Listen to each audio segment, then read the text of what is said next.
আজ বেলা 12টা নাগাদ তারাপীঠে সপরিবারে পুজো দিতে আসেন এর রাজ্যের দমকল মন্ত্রী সুজিত বসু।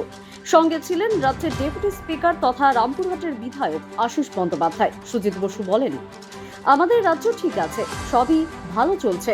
মুখ্যমন্ত্রী নেতৃত্বে সরকার ভালোই চলছে। বাংলা তার নিজস্ব গতি প্রকৃতিতে চলছে।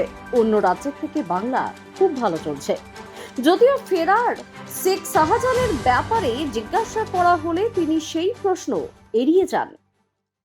রাজ্যপাল এখানে হুমকি দিচ্ছে 355 ধরা যাবে, পাশাপাশি তিনি বলছেন ব্যানানা রিপাবলিক চলছে, কি বলবেন? তো আমি এই প্রথমত এসেছি মন্দিরে পুজো দিতে, আর আমার একটা ডেভেলপমেন্টের ফায়ারের সেই ব্যাপারে এসেছি। লোকে অনেক অনেক কথা বলে, সব কথা কান দেওয়া আমার মনে হয় উচিত না। আমাদের রাজ্য ঠিকই চলছে, সবই ঠিক আছে।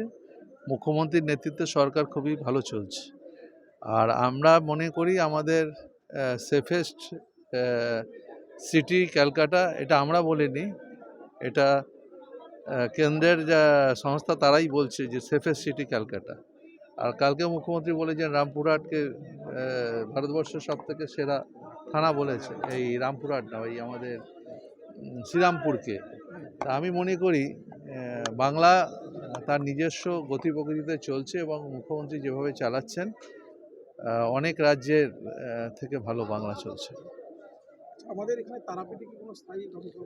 হ্যাঁ, তারাপীঠে স্থায়ী দমকল হবে। আমাদের জায়গা, আমাদের লোকেশন হয়েছে, লোকেট হয়েছে, ডিএম পাঠাচ্ছেন, আমরা দেখে নিচ্ছি। তারাপীঠ আমরা করব। তারাপীঠ শুধু না, আমাদের নলহাটি, মুরারাই, লাভপুর, এই 4টে জায়গা আমাদের জমি চিহ্নিত হয়েছে, প্রসেসে আছে। এগুলো খুব তাড়াতাড়ি হবে। আর দুবরাজপুর আমরা মার্চের মধ্যে কমপ্লিট করে দেবো। দিল্লি থেকে ইডির আধিকারিকরা আজকে কলকাতায় এসে একটা বৈঠক করছে, কি বলবেন? ওরা বৈঠক করছে, করুক না। বৈঠক করার ওদের অধিকার আছে, করবে। ইডির উপর যে আক্রমণ হলো শাহজাহানের, এসব নিয়ে কোনো মন্তব্য করবো।